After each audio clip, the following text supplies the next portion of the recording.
Hello, I'm BSM and welcome to my map review for Seabound Depths by KVT and Ty, or TY, or thank you. Here we are, first 1.13 map. Let's go through all the different things. Difficulty 4, relatively easy I think. Not the easiest, not particularly hard.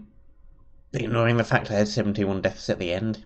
Boobity-doo. Get out of here, Java. Length is 2. Not a one episode map, but a very, very short one nevertheless. Aesthetics 9. Same stuff I always say when I give it a 9. It looks perfectly fine. I like it. The aesthetics are good. There's just no giant castle or chasm or large, huge temple or anything that makes me go, oh wow, look at that. Same stuff I always say when I give things a 9. These two are fine, 5 and 5, loot and mob variation. Mob variation, we had mini bosses, that helps things out. I don't really want to call them boss battles because they're not, especially not the first two, like mini boss kind of things. And we've got the trident throwers in the second area, which are only used once. We had to that one spawner and they never showed up again, which is rather interesting. We had about 10 bajillion different types of drowned with different leather armor colours and heads on them. Blazes, wither skeletons, etc. Stuff is there. I think variation.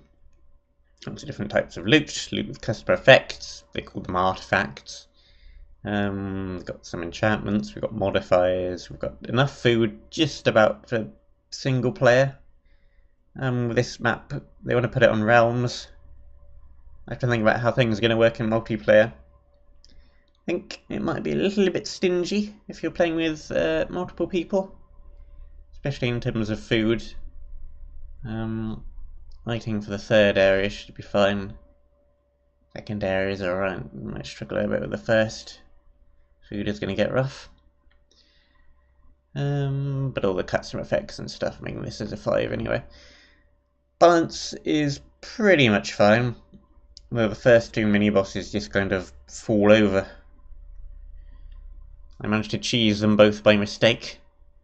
The first one ended up, I think it was a wither, so he didn't get through a 2-block gap in a fence, which I made for myself, so he just kind of got stuck. The second one just kind of got trapped on a glowstone block. I'm not particularly sure what happened with him, but there we go. So they're underwhelming. If you've got more than one person, they're probably going to be even more underwhelming, because you're just going to be able to kite them around and whack them a lot.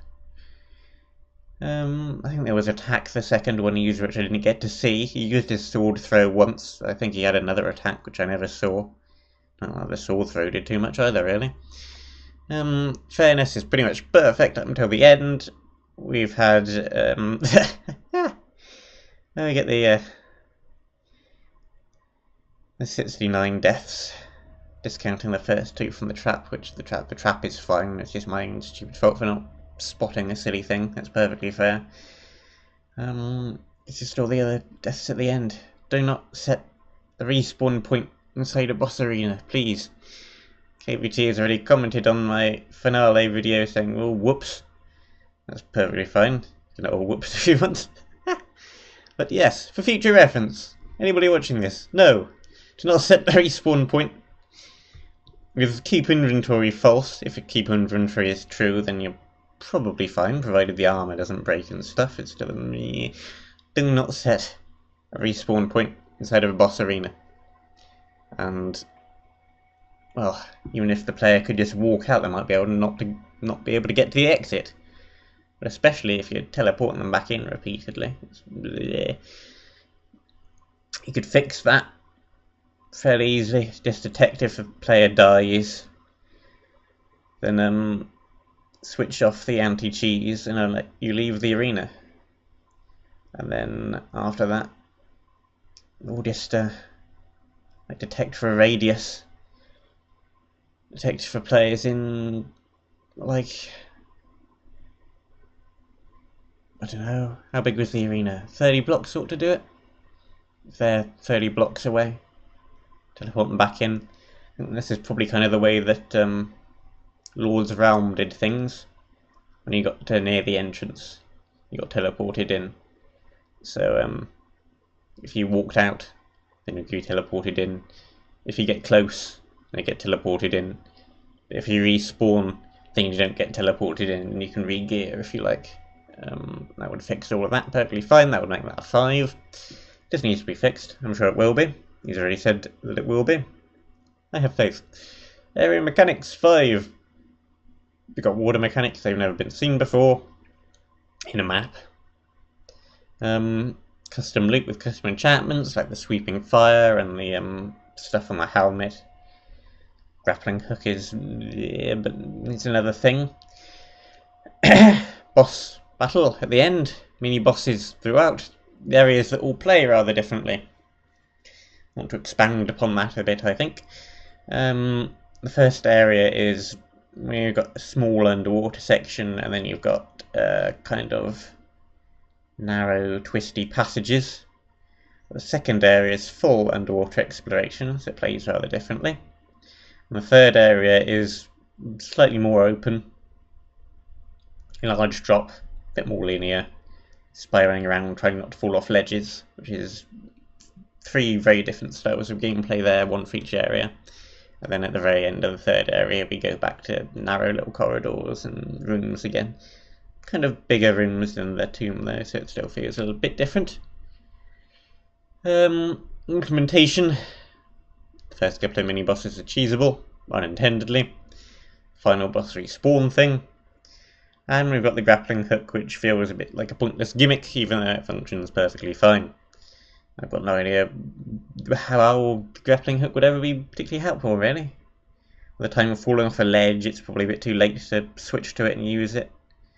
In the water, it saves a minuscule amount of time. It's there. It definitely works well. But it's not really sure why it's at all useful. Bit gimmicky, but it's there. Originality. It's gonna be high. It's the first map with 1.13 features in it that I've played. So of course it's gonna be high on the list. And other stuff done in this map only helps that further. We've got a lot of mob variation. We've got new blocks coming in, new mobs coming in with the drown. A couple of things in 1.13 that aren't in this map. Phantoms and tridents. I would have maybe liked to have seen a trident. Could have fit with the theme well. But meh.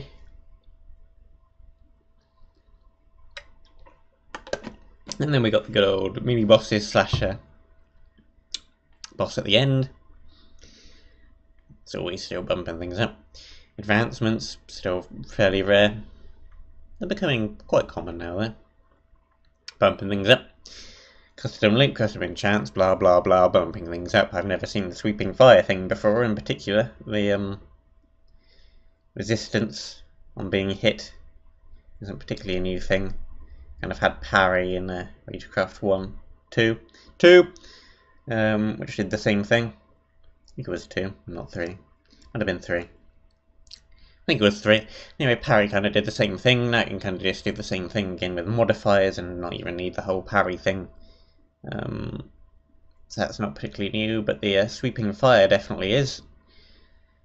The only problem why this isn't a 10 is we've got a generic desert temple, desert tomb, and then a generic giant ice cavern, which are both fairly common area things, although they are done very well here.